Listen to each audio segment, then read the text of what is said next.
You're listening to the Cque Podcast. I'm your host, Kiana Canada, and this is where we discuss pressing issues that are shaping our world today. So,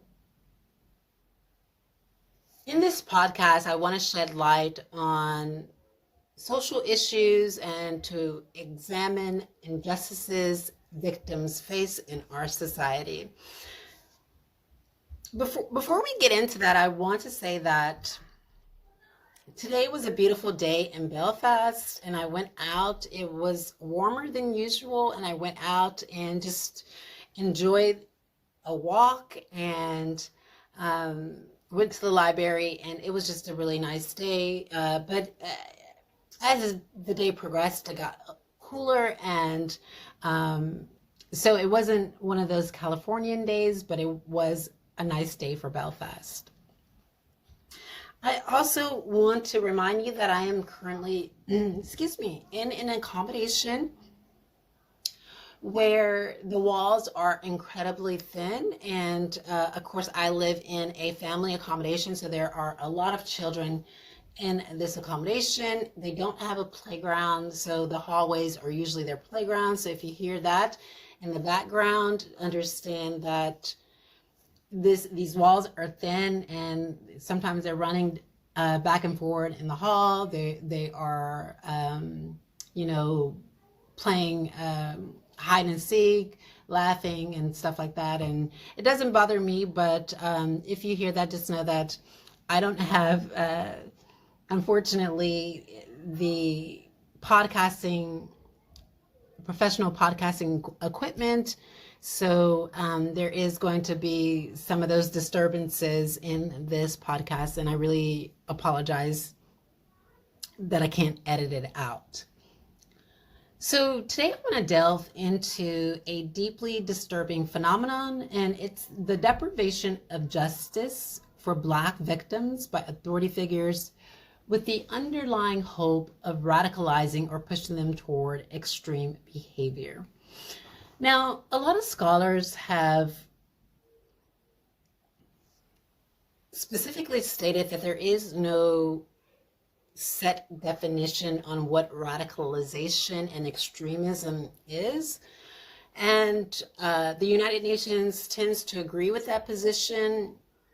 Howsoever, there is a definition that is used by the United Nations, and oftentimes with this definition, in its simplest terms, is that radicalization or extremism often involves political views that are not normal. So they are to the extreme.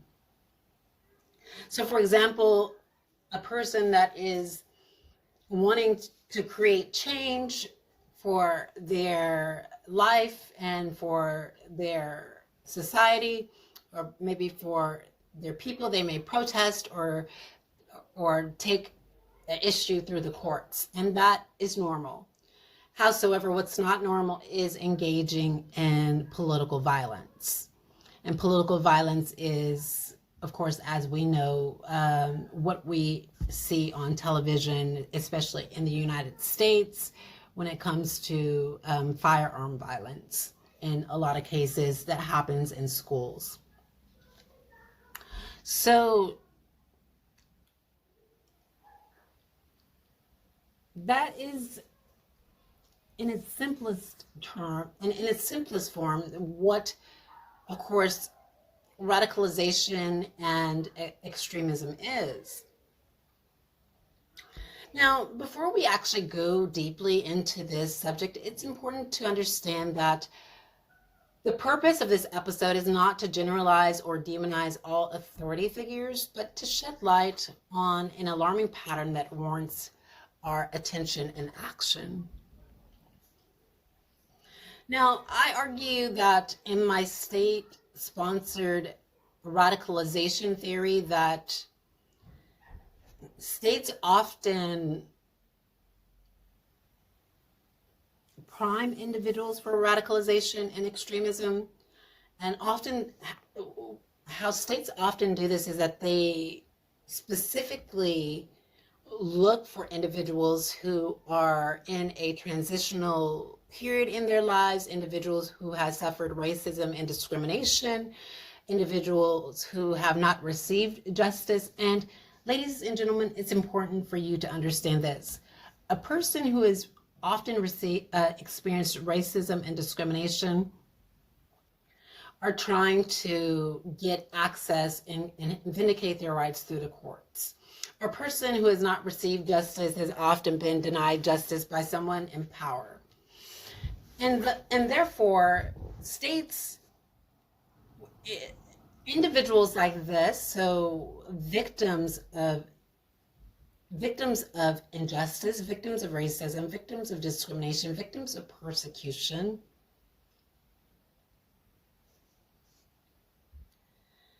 become, unfortunately, on the radar of the state. And the state is keeping an eye on these victims because they don't want to be held accountable for their acts of persecution. So there may be people that watch this podcast and say, well, that's not the theory of state-sponsored radicalization theory that I know. There are, if you know anything about the scholarly community, you understand that different scholars and different academics may build on the same concept or theory, but have a different position on it. So there may be different scholars or academics that have a different position on radical feminism, and not everyone holds the same view, and their view might alter, maybe slightly. So I think it's important for us to understand that in recent years, we have witnessed numerous cases of Black victims being denied justice despite clear evidence of wrongdoings against them by authority figures. And the consequences of such denial are far-reaching, creating an atmosphere of frustration, despair, and sometimes anger within marginalized communities. But let's focus on that for a second. Frustration, despair, and anger. These are human emotions, and every human experiences them. And you wouldn't be human if you didn't feel frustrated at times, if you didn't feel despair at times, or if you weren't angry. But what often happens is that authority figures want to keep you in a cycle of frustration, despair, and anger so that you will react violently, and that they can frame the narrative that you, one, are a violent person, and two, that this violence is often connected to mental illness. Now, some scholars argue that certain forms of mental illness is not connected to violence, and some argue that it is. But when you are walking into your own shoes and you're dealing with your own experiences as an epistemic subject, I think it's important for you to understand exactly what this is and what is happening. And what this is called transnational repression. It's transnational repression, and what I'll do is I'll add several videos, excuse me, in the description that actually deal with this in its entirety so you can understand more about it. But a tactic, of course, that's employed under transnational repression by authority figures is manipulating justice systems to move the goalposts continually, rendering access to justice elusive. Excuse me. So what does this do? So it perpetuates a never-ending cycle, pushing victims further away from their pursuit of justice. And this strategy is aimed at provoking frustration, and ultimately what authority figures, toxic authority figures, what they hope will happen is that, of course, excuse me, of course, you, the victim, will react violently from those who you feel deprived you of justice and betrayed you. And essentially what is happening here, ladies and gentlemen, is that authority figures want to remove you from your victim status. Now, any person that has been marginalized or experienced discrimination or racism or had their human rights violated, whether that's through degrading treatment or punishment, through the violation of their privacy by authority figures, whether your speech has been censored, what authority figures essentially want to do is to eject you from your victim status and put you into the status of a victimizer. Because they know that in your victim status, it's to some degree, it's a safe space for you. For one, you are not looked at as the aggressor. And that's what they want. They want you to be looked at as the violent person. They want you to be looked at as the aggressor. They want you to be looked at as a person that is causing all of these problems. And they don't want to take responsibility that they are actually perpetuating this against you.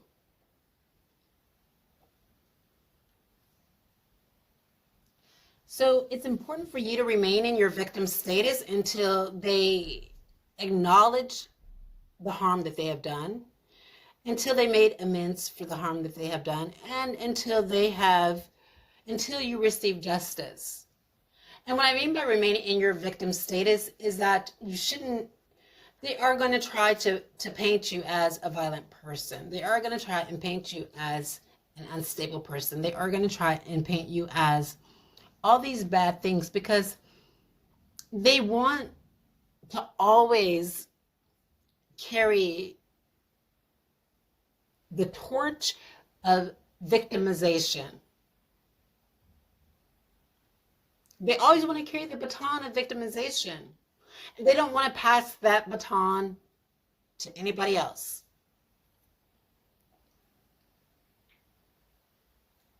And that's why we always hear in these Twitter spaces that people are demonizing and speaking down on Black Americans, and they're having people like Candace Owens and the like talk about Black people. Stop being a victim. Stop being a victim. They want you to stop. They want to remove you out of your victim. And Candace Owens doesn't know this. Of course, she doesn't know this and she doesn't realize this. And don't get me wrong. I think that Candace Owens is a beautiful woman and I have no problem with her. I respect her as a human being, but I often disagree with her about a lot of things. And I don't think that Candace Owens understands that what she's doing is she's perpetuating this idea from the far right that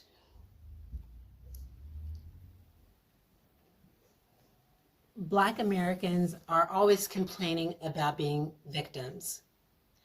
And the reason why we're doing that is because we haven't had the opportunity to come out of our victim status and to receive justice. So until we receive justice, we're going to continue to remain in this victim status.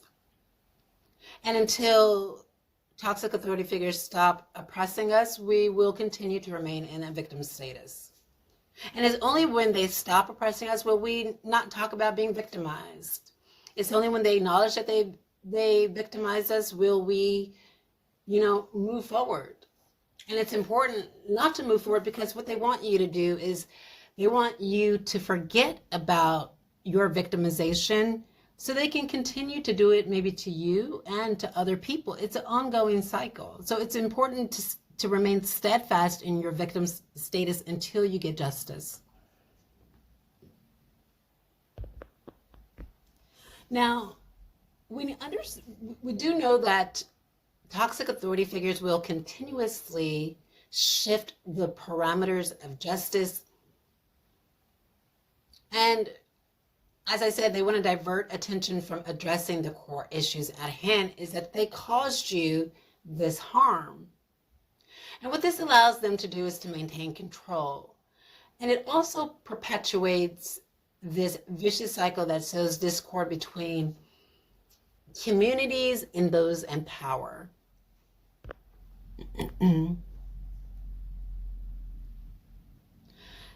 And let's open this up some more. Not only do authority figures, toxic authority figures, move the goalposts, but they also engage in passive aggressive persecution tactics.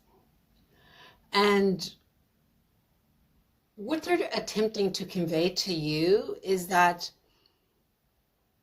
it's a form of bullying. And so under this phenomenon of transnational repression, sometimes it can be extraordinary renditions, or it can be incommunicado detention. Now, incommunicado detention, this is a very passive aggressive persecution tactic, because you're being held without access to your family, without access to the community, and you're not going before a judge or a jury about your detention. So you can see it's kind of passive aggressive in a way that you're just sitting here not knowing what's happening. And nobody's actually explaining to you what's happening. So incommunicado detention is passive aggressive.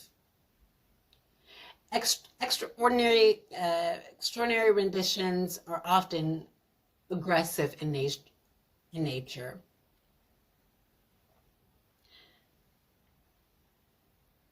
Long arm threats such as digital cyberbullying and cyber crime and cyber harassment, cyber espionage. This is a passive aggressive tactic under transnational repression.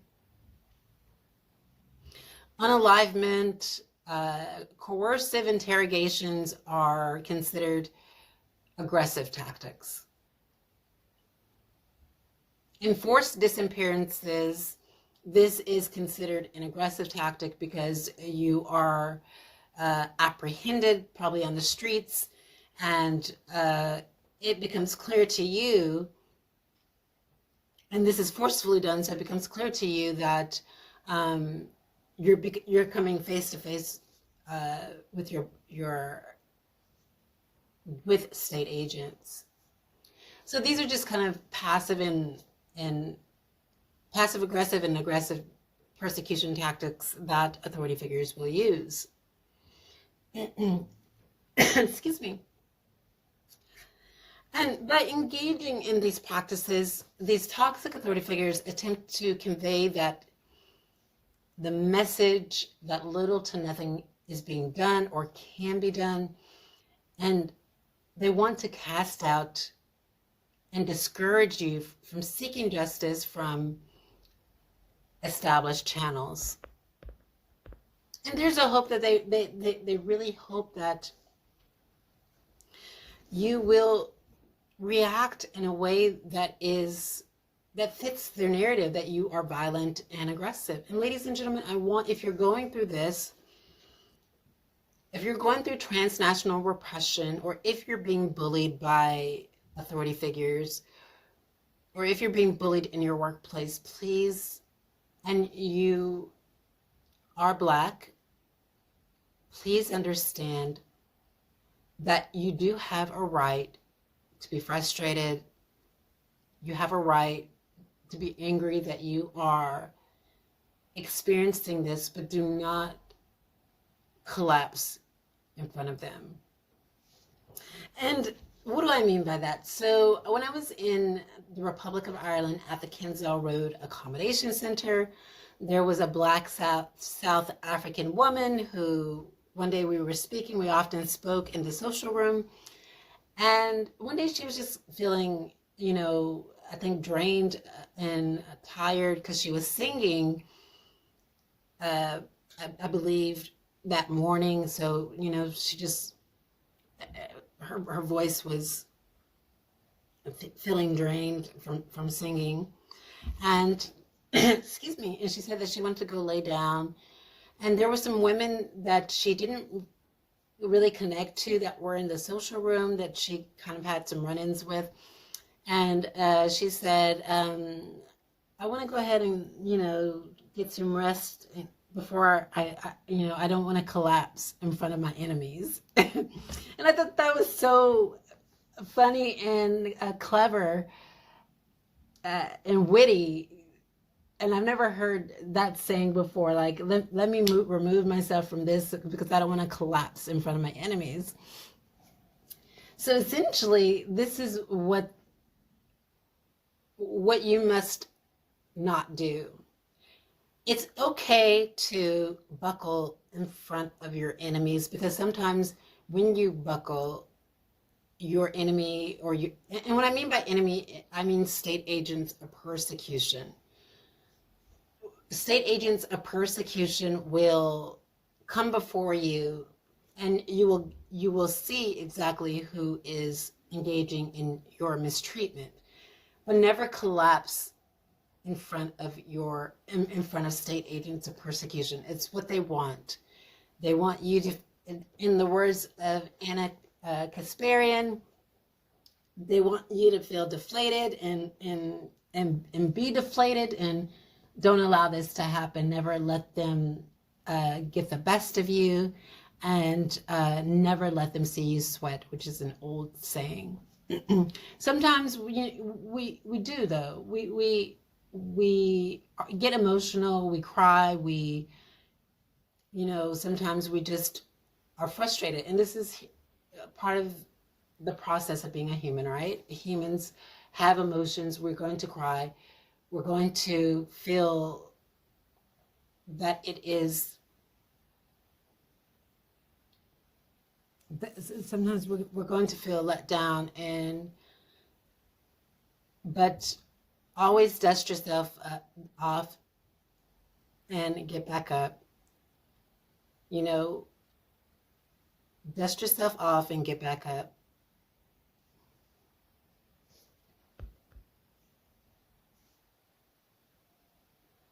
So what does this do to people like maybe you and I?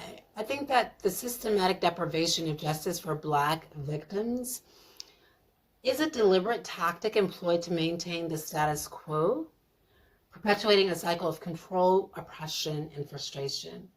And by pushing victims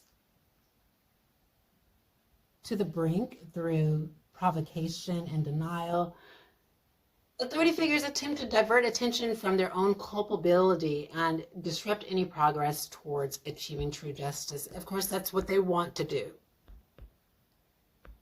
So what can we do as a collectively or as a community to address this issue? As activists, human rights defenders, journalists, etc., we must stand up against these injustices using our collective power to demand accountability, transparency, and fair treatment within these systems. We must challenge the narrative that portrays victims' frustrations as the sole responsibility of their actions, rather than addressing the root cause that led to their despair, which is, of course, oppression, persecution, and ill treatment.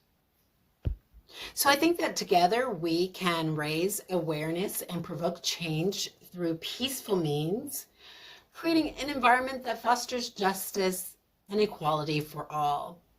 By engaging in open dialogue, nurturing empathy, and advocating for reform, we can gradually dismantle the systems that enable such injustices to persist. I want you to join me next time on the Cque Podcast as we continue to explore pressing topics and work towards creating a society built on fairness, equality, and true justice. Thank you for listening. Remember to subscribe and share this podcast with others. Until next time, stay informed, stay active, keep seeking justice. Talk to you soon.